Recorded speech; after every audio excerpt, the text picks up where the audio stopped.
The shelter clerk didn't even try to hide her disgust. That thing? You want that one. Sarah Quinn peered through the glass panel at the curled-up lump of fur, scales, and twitching tendrils. The creature looked half feline, half nightmare. Its tail ended in a bony hook.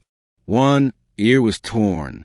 3 eyes blinked in slow, miserable intervals, and it growled at every passerby. A sign was taped on the enclosure. Unadoptable. Danger Class 2. Will bite.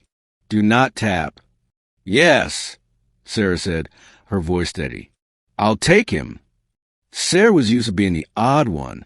A mechanic living alone on a half-abandoned space station wasn't glamorous.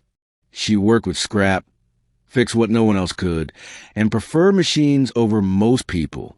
But ever since her partner passed away, the silence had grown heavy. She hadn't planned to adopt anything. She only came to the shelter for spare wiring they sometimes tossed with junk droid parts. But when she saw the alien cat huddled in the corner, something shifted in her chest. He's been returned 6 times, the clerk warned, handing over the datapad. Bites everyone. Screams all night. Broke a kid's nose with his tail. We call him Pox. Sarah glanced into the crate as the transport bot delivered him to her ship. The cat hissed, bearing uneven fangs. She smiled faintly. Hi, Pox. The first few days were rough. Pox destroyed 2 blankets, clawed a hole in her sofa leather, and somehow caused a system glitch that disabled her kitchen's auto cooker. He wouldn't let her touch him. Every time she got close, he emitted a high-pitched screech and went rigid, eyes wild. But Sarah didn't yell. She didn't give up. She just talked. Did they hurt you, little guy? She'd whisper while working on her ship's engine. Did they poke you too many times? Forget you were more than claws and teeth. Eventually, he stopped hiding under the table. Then one night, she woke up with him curled on her chest, purring like an engine core. Pox was weird. He didn't eat the usual synth meat cubes. Instead, he licked copper wiring and sucked energy from depleted power cells like candy. He hated loud noises but loved humming.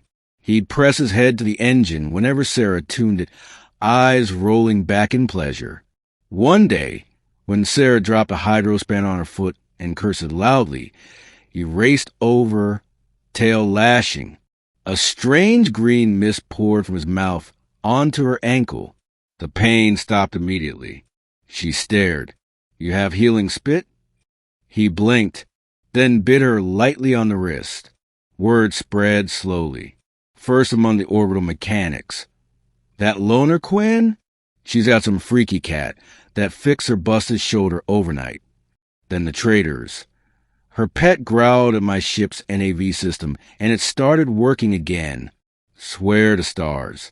Then the galactic net caught on. And suddenly, everyone wanted to see the miracle monster cat. They came in shuttles, with cameras and glowing offers. He's got bioelectric field manipulation, one xenobiologist said, scanning Pox as he licked her wrist. That's a rare subspecies from a Varuk sector. Thought extinct. Another offered Sarah 200,000 credits for a blood sample. She threw them out. He's not a lab rat. He's mine. Pox sat smugly on her shoulder, tail wrapped possessively around her neck. A week later, a call came from the Interstellar Rescue Corps. Ma'am, the officer said, there's a mining ship trapped on Yuva 3. Radiation spikes. 2 dozen lives at risk. We heard what your cat can do. Sarah paused. She looked at Pox. He yawned, then leapt to the console, tapping the accept button with his paw. They arrived hours later. The mine was half collapsed, shield generators fried. The miners were sealed inside with only minutes left before oxygen ran out. Pox jumped down without hesitation and walked straight into the breach, ignoring warning lights and toxic clouds. Sarah tried to follow. Security stopped her, but through the static of the station radio, She heard a deep purring hum. Then lights flickered back on. Radiation levels dropped. The door locks disengaged with a hiss. Miners poured out, coughing and stunned. Pox strutted behind them, fur glowing faintly gold. One miner fell to his knees. That cat saved us. The net exploded. Alien Hellcat becomes hero. Pox the savior, once hated, now worshipped. Mutt from the shelter stops nuclear meltdown. Sarah ignored the headlines. She just opened a canister of power gel and placed it beside him. He lapped it happily, then curled beside her on the sofa. "You're kind of a big deal now," she murmured, scratching the spot behind his left horn. He chirped softly. Then, to her utter shock, he spoke, not with words, but into her mind. "You didn't throw me away." Sarah froze.